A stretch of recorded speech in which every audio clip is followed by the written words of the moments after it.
नमस्कार साथियों, स्वागत है आप सभी का सिलेक्शन टेस्ट सीरीज़ में, जहां हम नर्सिंग की हर एक टॉपिक की हर एक लाइन से एमसीक्यू एंड पीवाईक्यू कवर करवाते हैं। तो देरी किस बात की, अगर आपका भी सपना है नर्सिंग ऑफिसर बनने का और इस सपने को साकार करना चाहते हो तो इस सिलेक्शन टेस्ट सीरीज़ को ज़रूर डेली ज्वाइन कीजिए।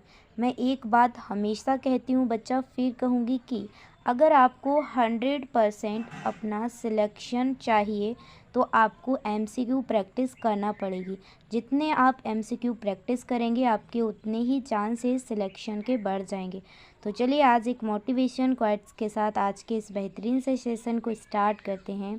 ना थके हैं पैर ना हिम्मत हारी है, ना थके हैं पैर ना हिम्मत हारी है, यही समय है कुछ कर दिखाने का, इसलिए अभी भी सफ़र जारी है। पढ़ते रहिए बच्चों और एमसीक्यू प्रैक्टिस ज़्यादा से ज़्यादा कीजिए, ठीक है। तो चलिए आज का फर्स्ट क्वेश्चन है, क्या पूछा गया है, what is another name for the fallopian tube. क्या पूछा गया है कि जो फैलोपियन ट्यूब है, देखिए फैलोपियन ट्यूब को मैं ड्रॉ करूँगी। ये रहा हमारा यूट्रस और ये होती है फैलोपियन ट्यूब। डायग्राम अच्छा नहीं बना है उसके लिए सॉरी। ये क्या होती है हमारी फैलोपियन ट्यूब। तो पूछा क्या है कि फैलोपियन ट्यूब का दूसरा नाम क्या है, ठीक है। फर्स्ट दिया गया है ओवेरियन लिगामेंट, सेकंड दिया गया है मुलेरियन डक्ट, थर्ड दिया गया बार्थुलिन डक्ट, फोर्थ दिया गया है गार्डनर डक्ट। ध्यान रखना बच्चा, फैलोपियन ट्यूब को हम 3 नाम से जानते हैं। कौन कौन सा, फर्स्ट होता है ओवी डक्ट, ठीक है। सेकंड होता है यूटेराइन डक्ट, ठीक है। और थर्ड होता है मुलेरियन डक्ट। क्या होता है, मुलेरियन डक्ट, ठीक है। तो यहाँ पे आपको कौन सा दिख रहा है, आपको दिख रहा है मुलेरियन डक्ट, ठीक है। तो यहाँ पे option B is correct answer हो जाएगा। अगर कहीं पर ओवी डक्ट यूटेराइन डक्ट ए आए तो ए भी करेक्ट है। आई होप आप सभी लोगों को फर्स्ट क्वेश्चन क्लियर हो गया होगा। चलिए आगे बढ़ते हैं। सेकंड क्वेश्चन क्या पूछा गया आपकी स्क्रीन पर है, ध्यान से पढ़िए। What is the total length of the fallopian tube. यहाँ पे पूछा गया है बच्चा कि जो हमारी फैलोपियन ट्यूब होती है, ठीक है, जो हमारी फैलोपियन ट्यूब होती है इसकी लेंथ कितनी है, ठीक है। ध्यान रखना बच्चा, जो फैलोपियन ट्यूब है उसकी लेंथ होती है 10 सेंटीमीटर। कितनी होती है, 10 सेंटीमीटर। ध्यान रखना, तो यहाँ पे जो आंसर हो जाएगा option B is correct answer हो जाएगा। डन। चलिए आगे बढ़ते हैं। नेक्स्ट क्वेश्चन क्या पूछा है बच्चा, जहाँ पे क्वेश्चन समझाने लायक नहीं होता है वहाँ पे मैं नहीं समझाती। जैसे कि लेंथ, डायामीटर, ये तो आपको याद करना ही पड़ेंगे ना, जो वैल्यूज होती हैं, ठीक है। तो नेक्स्ट क्वेश्चन है, what is the narrowest part of the fallopian tube. यहाँ पे क्या पूछा गया है बच्चा कि जो फैलोपियन ट्यूब है, ठीक है, उसका सबसे नैरोएस्ट पार्ट कौन सा होता है फैलोपियन ट्यूब का, ठीक है। ध्यान रखना, तो बच्चे यहाँ पे ध्यान रखना, जो फैलोपियन ट्यूब का, देखिए जैसे मैं यहाँ पे ड्रॉ करूँगी, फिर से डायग्राम इस प्रकार से ड्रॉ करूँगी, ठीक है। ये रहा फैलोपियन ट्यूब का डायग्राम, ठीक है। तो यहाँ पे पूछा गया है कि सबसे नैरोस्ट यानी कि सबसे सकरा भाग कौन सा है। यहाँ पे होता है इंटरस्टिशियल पार्ट, ठीक है, और यहाँ पे होता है इस्थमस, ठीक है, और यहाँ पे होता है एम्पूला। क्या होता है, एम्प्यूला, ठीक है। तो ध्यान रखना, फैलोपियन ट्यूब का सबसे नैरोस्ट पार्ट होता है, ध्यान रखना, वो होता है इंटरस्टिशियल पार्ट यानी कि इंट्राम्यूरल पार्ट, ठीक है। ध्यान रखना, तो यहाँ पे option D is correct answer हो जाएगा, ठीक है। चलिए अगला क्वेश्चन क्या है, क्या पूछा गया है, what is the diameter of the interstitial part of the fallopian tube.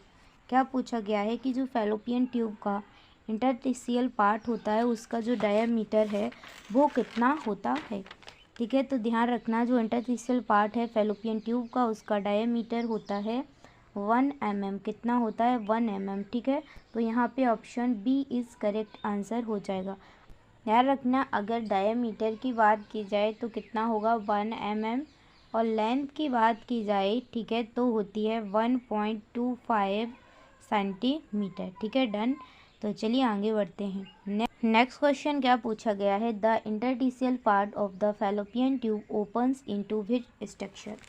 क्या पूछा गया है कि जो फैलोपियन ट्यूब का इंटरस्टिशियल पार्ट होता है वो किस संरचना में खुलता है। तो ध्यान रखना ये किस संरचना में खुलता है, ध्यान रखना जैसे कि ये रहा हमारे फैलोपियन ट्यूब का स्ट्रक्चर, देखिए ये रहा, ठीक है, ये रहा हमारी फैलोपियन ट्यूब। यहाँ क्या रहता है, यूटेराइन कैविटी, ठीक है। तो ये कहाँ पे खुलता है, यूटेराइन कैविटी के कॉर्नर पर, यहाँ पे, ठीक है। ये क्या है, यूटेराइन कैविटी का कॉर्नर है, ठीक है। तो यहाँ पे करेक्ट आंसर हो जाएगा कि जो इंटरस्टिशियल भाग है फैलोपियन ट्यूब का वो यूटेराइन कैविटी के कॉर्नर पर क्या होता है, खुलता है, ठीक है। ध्यान रखना, तो यहाँ पे option B is correct answer हो जाएगा। चलिए नेक्स्ट क्वेश्चन है, गया है the fallopian tube is also known as salpinx, what does this term refer to. यहाँ पे क्या पूछा गया है कि फैलोपियन ट्यूब को हम क्या कहते हैं, साल्पिंस कहते हैं, भी कहा जाता है, इसका अर्थ क्या होता है, क्यों कहते हैं। ध्यान रखना बच्चा, हम साल्पिंस उन सभी ऑर्गन को कहते हैं जो कैसे होते हैं, मस्कुलर होते हैं, ठीक है।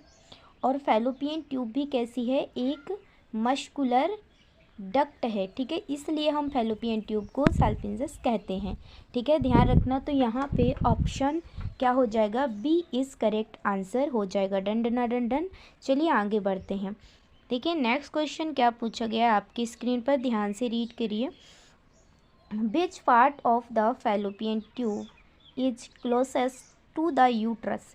यहाँ पे क्या पूछा गया है कि फैलोपियन ट्यूब का कौन सा जो पार्ट है वो कैसे यूट्रस के सबसे क्लोज होता है, ठीक है।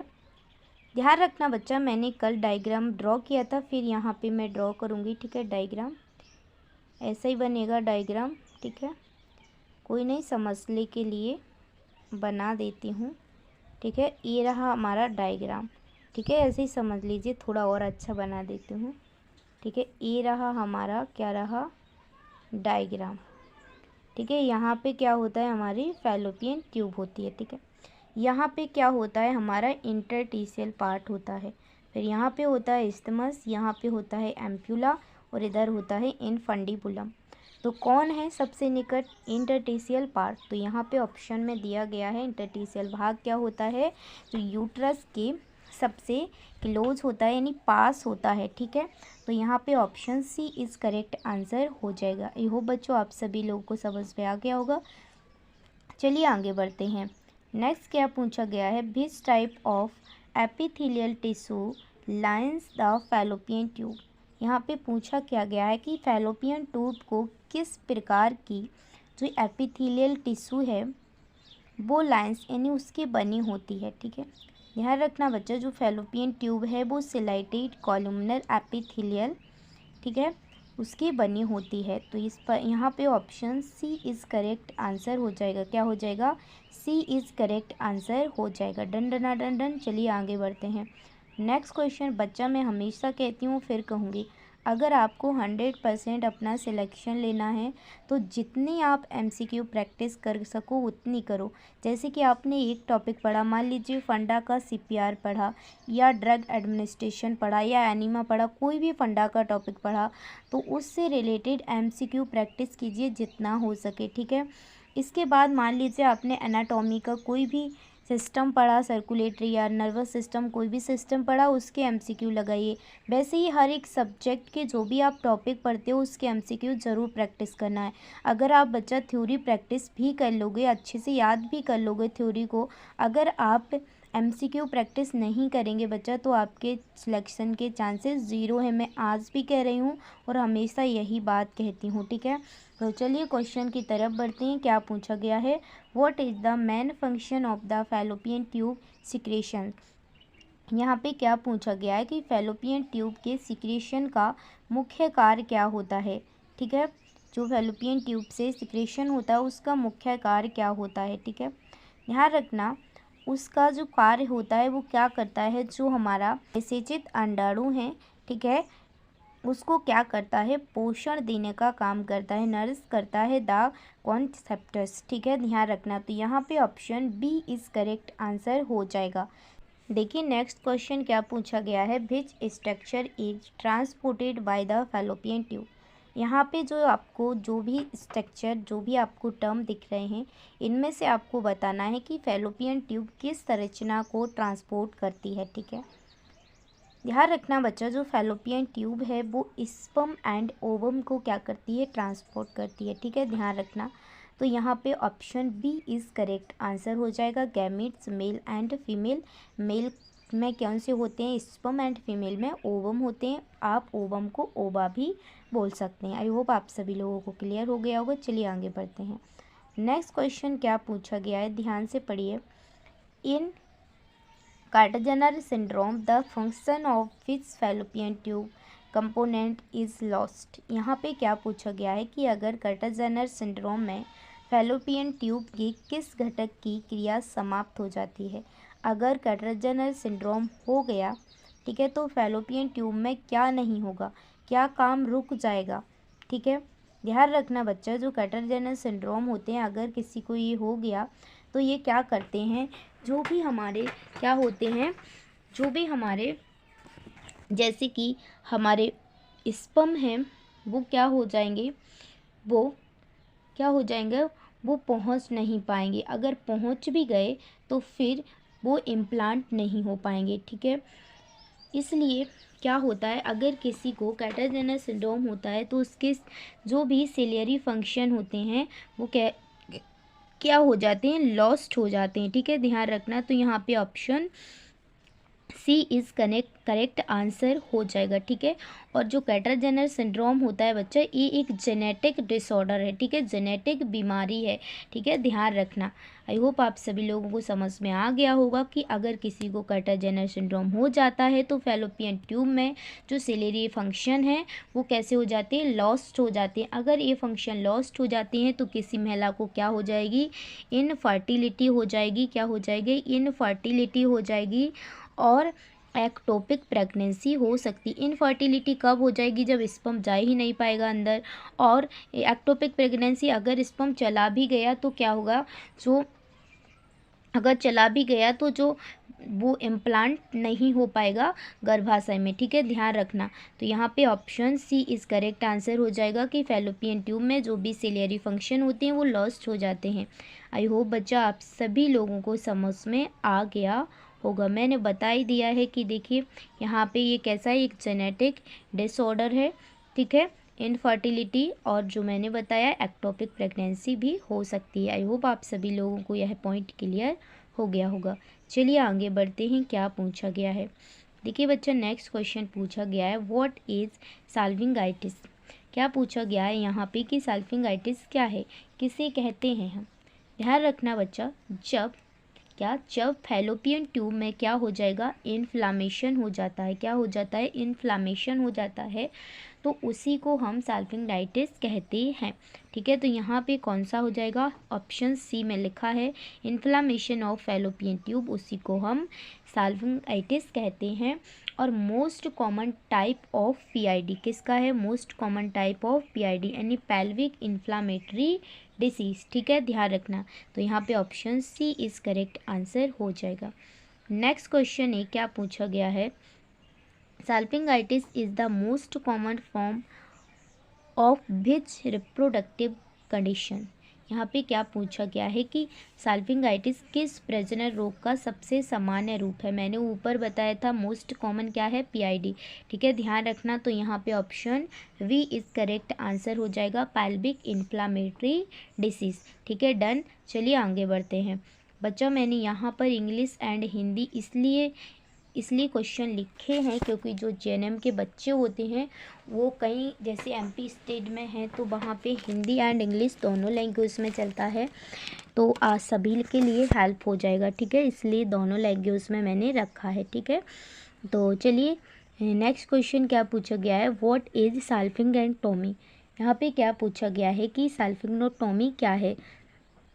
ध्यान रखना, जब हम क्या करते हैं, जब हम रिमूवल ऑफ फैलोपियन ट्यूब, जब हम फैलोपियन ट्यूब को हटाते हैं, ठीक है, surgical removal of fallopian tube, तो उसी को हम क्या कहते हैं, साल्विंजेक्टोमी कहते हैं, ठीक है। ध्यान रखना बच्चा, तो यहाँ पे option B is correct answer हो जाएगा। Very very most important question है बच्चा, इन सभी क्वेश्चनों को आपको याद करना है, ठीक है।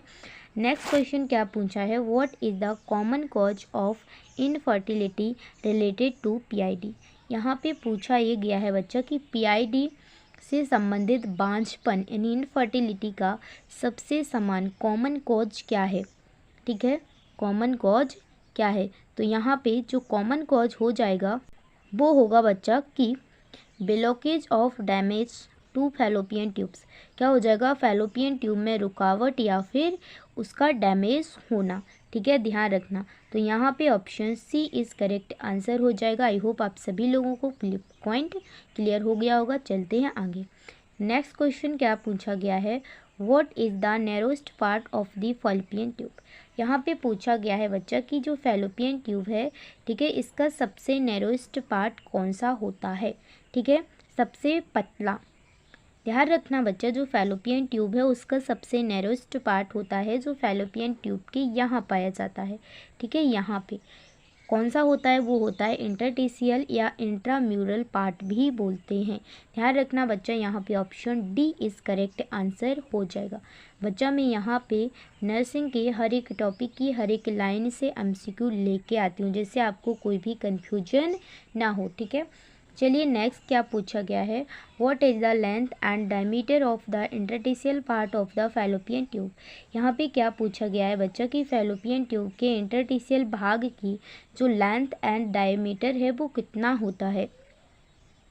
ध्यान रखना बच्चा, जो फैलोपियन ट्यूब है उसके जो इंटरटिशियल भाग की, ठीक है, पार्ट की लेंथ तो होती है 1.25 centimetre long and 1 mm diameter होता है, ठीक है, ध्यान रखना।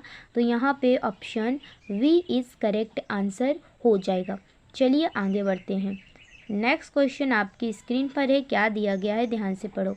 Where does the interstitial part of the fallopian tube open.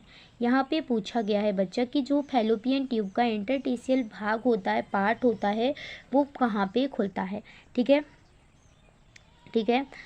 देखिए मैं यहाँ पे फिर से एक डायग्राम ड्रॉ करूँगी, ऐसा ही डायग्राम है, ठीक है, समझ लेना बस, ठीक है। सॉरी देखिए अब थोड़ा अच्छे से ड्रॉ कर देती हूँ मैं, ठीक है। ये रहा यूट्रस, ये रहा आपका फैलोपियन ट्यूब। यहाँ पे क्या होता है, इंटरटिशियल भाग होता है, और यहीं पे क्या होता है, कॉर्नुआ होता है, ठीक है। यहाँ पे क्या होता है, कॉर्नुआ होता है, ध्यान रखना, ठीक है। तो जो इंटरटिशियल पार्ट है वो कहाँ खुलता है, into the uterus as the cornua, गर्भाशय के कॉर्नुआ भाग में, ठीक है, मैंने बता दिया है, आई होप। यहाँ पे क्या होता है, कॉर्नुआ होगा जस्ट कोने में, ठीक है, गर्भाशय के जस्ट कोने में कॉर्नुआ होता है, और कॉर्नुआ के इधर होता है इंटरटिशियल भाग। आई होप आप सभी लोगों को समझ में आ गया होगा। तो यहाँ पे करेक्ट आंसर हो जाएगा option C. Done done done done. चलिए आगे बढ़ते हैं। नेक्स्ट क्वेश्चन क्या दिया गया है, ध्यान से रीड करो बच्चा। What is the length of the isthmus part of the fallopian tube. यहाँ पे क्या पूछा गया है, जो फैलोपियन ट्यूब का स्टमस भाग होता है उसकी जो लंबाई है वो कितनी होती है। ध्यान रखना बच्चा, जो फैलोपियन ट्यूब का स्टमस भाग होता है उसकी लंबाई होती है 2.5 सेंटीमीटर, ठीक है, ध्यान रखना कितनी होती है, 2.5 सेंटीमीटर, ठीक है। तो यहाँ पे option B is correct answer हो जाएगा। Done done done done. चलिए आगे बढ़ते हैं। नेक्स्ट क्वेश्चन क्या पूछा गया है, what is the diameter of the isthmus part of the fallopian tube. यहाँ पे क्या पूछा गया है कि फैलोपियन ट्यूब के स्टमस भाग का जो डायामीटर है वो कितना होता है, ठीक है। ध्यान रखना बच्चा, जो स्टमस भाग है उसका डायामीटर होता है 2 mm, कितना होता है, 2 mm। तो यहाँ पे option C is correct answer हो जाएगा। डन। चलिए आगे बढ़ते हैं। नेक्स्ट क्वेश्चन है, क्या पूछा गया है बच्चा, ध्यान से पढ़ो। During which female sterilization technique is the isthmus part usually tied. यहाँ पे पूछा गया है बच्चा कि जो महिलाओं में, ठीक है, नसबंदी होती है, ठीक है, तो किस तकनीक में आमतौर पर जो स्टमस भाग है उसको बांधा जाता है, ठीक है। ध्यान रखना बच्चा, जब पोमेरोय टेक्निक से जब हम फैलोपियन ट्यूब के स्टमस भाग को बांधते हैं तो ठीक है, तो उसे हम कौन सी टेक्निक कहते हैं? पोमेरोय टेक्निक कहते हैं। आई होप आप सभी लोग को समझ आ गया होगा। तो यहाँ पे option B is correct answer हो जाएगा। डन। चलिए आगे बढ़ते हैं। नेक्स्ट क्वेश्चन आपकी स्क्रीन पर है। क्या पूछा गया है? Which of the following is a tube like structure originating from the corner region of the uterus. यहाँ पे क्या पूछा गया है कि कौन सी नली जैसी संरचनाएं, मतलब ट्यूब लाइक स्ट्रक्चर हैं, जो गर्भाशय के कॉर्नू यानी कोने वाले भाग से उत्पन्न होती हैं। ध्यान रखना बच्चा, जो कोने वाले भाग से उत्पन्न होती हैं वो होती हैं जितनी भी यहाँ पे दी गई हैं, राउंड लिगामेंट, फैलोपियन ट्यूब और ओवेरियन लिगामेंट। ये सभी जो यूट्रस है उसके कॉर्नुआ भाग से जाती हैं। ठीक है, ध्यान रखना। तो यहाँ पे option D is correct answer हो जाएगा। अब आप कहोगे कि ये कहाँ कहाँ से जाती हैं। ठीक है, तो कहाँ कहाँ से जाती हैं ये तीनों मैं एक डायग्राम ड्रॉ करके बताती हूँ। ठीक है, अभी हाल देखिए यहाँ पे मैं फैलोपियन ट्यूब का डायग्राम बनाऊँगी। ठीक है, देखिए ये क्या रहता है? कॉर्नुआ रहता है। फिर यहाँ पे क्या जाती है? फैलोपियन ट्यूब होके जाती है। तो ध्यान रखना, नीचे की साइड ओवेरियन लिगामेंट निकलते हैं। क्या निकलते हैं? Ovarian ligament. और ऊपर की साइड निकलते हैं राउंड लिगामेंट। कैसे निकलते हैं? Round ligament. और यहाँ पे क्या? फैलोपियन ट्यूब निकलता ही है। तो ठीक है, तो जो यूट्रस के कॉर्नू यानी कॉर्नुआ भाग से 3 ट्यूब लाइक स्ट्रक्चर निकलती हैं। राउंड लिगामेंट कहाँ? ऊपर की ओर, फैलोपियन ट्यूब यहाँ, और ओवेरियन लिगामेंट नीचे की तरफ। आई होप आप सभी लोगों को यह पॉइंट अच्छे से क्लियर हो गया होगा। चलिए आगे बढ़ते हैं। नेक्स्ट क्वेश्चन क्या पूछा गया है? Which part of the fallopian tube is the longest. यहाँ पे पूछा गया है कि फैलोपियन ट्यूब का कौन सा भाग सबसे कैसा होता है? लॉन्गेस्ट होता है। तो ध्यान रखना, जो फैलोपियन ट्यूब का एम्प्यूला वाला भाग होता है वो सबसे लॉन्गेस्ट होता है। ध्यान रखना। ठीक है, तो यहाँ पे option B is correct answer हो जाएगा। Done done done done. चलिए आगे बढ़ते हैं। नेक्स्ट क्वेश्चन क्या पूछा गया है? What is the length of the ampulla of the fallopian tube. यहाँ पे पूछा गया है कि फैलोपियन ट्यूब के जो एम्प्यूला भाग है उसकी जो लेंथ है वो कितनी होती है। ध्यान रखना बच्चा, जो फैलोपियन ट्यूब के एम्प्यूला भाग है उसकी लेंथ होती है 5 सेंटीमीटर। ठीक है, तो यहाँ पे option C is correct answer हो जाएगा। चलिए आगे बढ़ते हैं। नेक्स्ट क्वेश्चन क्या पूछा गया है? ध्यान से पढ़ो। देखिए क्या पूछा है? Which part of the fallopian tube is the most common site of fertilisation. यहाँ पे क्या पूछा गया है कि फैलोपियन ट्यूब का वह कौन सा भाग है जहाँ फर्टिलाइजेशन सबसे अधिक होता है। ठीक है, और मैन यहीं पर होता है। ठीक है, तो ध्यान रखना बच्चा, जो जहाँ पे फर्टिलाइजेशन होता है वो भाग होता है एम्प्यूला। क्या होता है? एम्प्यूला। तो यहाँ पे option C is correct answer हो जाएगा। Done done done done. चलिए आगे बढ़ते हैं। नेक्स्ट क्वेश्चन क्या पूछा गया है? ध्यान से पढ़ो। Most common site of ectopic pregnancy is. यहाँ पे क्या पूछा गया है कि जब किसी फीमेल को, ठीक है, एक्टोपिक प्रेगनेंसी हो जाती है तो जो भ्रूण है वो कहाँ पे स्थापित हो जाता है। देखिए ध्यान रखना, एक्टोपिक प्रेगनेंसी वह होती है जो कि यूट्रस को छोड़कर कहीं और पर, ठीक है, जो भ्रूण है वो रख जाए, ठीक है, इम्प्लांट हो जाए, उसी को हम एक्टोपिक प्रेगनेंसी कहते हैं। ठीक है, तो यहाँ पे जो मोस्ट कॉमन साइट होती है एक्टोपिक प्रेगनेंसी की बच्चा वो होती है एम्प्यूला भाग। ठीक है, ध्यान रखना। तो यहाँ पे option B is correct answer हो जाएगा। चलिए नेक्स्ट क्वेश्चन है। क्या पूछा गया है? ध्यान से रीड करो क्वेश्चन को। विच part of the fallopian tube have finger like projections called fimbriae. यहाँ पे पूछा गया है कि फैलोपियन ट्यूब का कौन सा भाग फिंगर जैसी संरचनाएं रखता है। ध्यान रखना बच्चा, जो फिंगर जैसी संरचना रखता है जिसे हम क्या कहते हैं? फिम्ब्रे कहते हैं। वह कौन सा भाग है? ध्यान रखना बच्चा, वह भाग है इनफंडीबुलम। क्या है? इनफंडीबुलम। ठीक है, ध्यान रखना। तो यहाँ पे option B is correct answer हो जाएगा। इस टाइप से हमारा फैलोपियन ट्यूब होता है। यहाँ पे फिंगर लाइक स्ट्रक्चर होती है और ये हमारा इनफंडीबुलम होता है। आई होप आप सभी लोगों को यह पॉइंट क्लियर हो गया होगा। Done done done done. चलिए आगे बढ़ते हैं।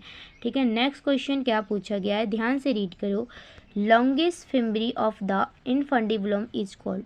यहाँ पे आपने देखा होगा जब हम ऐसे फैलोपियन ट्यूब का डायग्राम बनाते हैं तो यहाँ पे फिम्बरी होता है और एक फिम्बरी ऐसे लॉन्ग होता है। ठीक है, ये लॉन्ग फिम्बरी है उसे क्या कहते हैं। ध्यान रखना बच्चा, जो फैलोपियन ट्यूब में एक लॉन्ग फिम्बरी होती है, ठीक है, उसे हम कहते हैं ओवेरियन फिम्बरी। क्या कहते हैं उसे हम? ओवेरियन फिम्बरी कहते हैं। ठीक है, ध्यान रखना। तो यहाँ पे क्या हो जाएगा? Option C is correct answer हो जाएगा। नेक्स्ट क्वेश्चन है, क्या पूछा गया है, function of the fimbriae of infundibulum is to. यहाँ पे पूछा गया है कि इनफंडिबुलम की जो फिम्बरी है उसका कार्य क्या होता है। ठीक है, ध्यान रखना बच्चे, जो फिम्बरी होती हैं वो क्या करती हैं? कैच द ओवा from pelvic cavity. Pelvic cavity से जो ओबम है उसको क्या है? कैच करती हैं। ठीक है, ध्यान रखना। तो यहाँ पे option B is correct answer हो जाएगा। ठीक है, देन चलिए आगे बढ़ते हैं। तो बच्चा आज के हमारे क्वेश्चन यहीं पर एंड होते हैं। अगर आपको यह सेशन अच्छा लगा तो ज़रूर से सब्सक्राइब कीजिए और बेल आइकन को भी प्रेस कीजिए ताकि एक भी सेशन आपका मिस ना हो सके। चलिए आज के इस बेहतरीन से सेशन को एक मोटिवेशन क्वाइट्स के साथ स्टार्ट करते हैं। न थके हैं पैर न हिम्मत हारी है, अभी न थके हैं पैर न हिम्मत हारी है, यही समय है कुछ कर दिखाने का, इसलिए अभी भी सफ़र जारी है। बच्चा पढ़ते रहो, सिचुएशन कैसी भी हो पढ़ाई मत छोड़ना। ठीक है, फालतू की एक्टिविटी को अवॉइड करो, सिंसियरली पढ़ो। ठीक है, आपको मंजिल ज़रूर मिलेगी।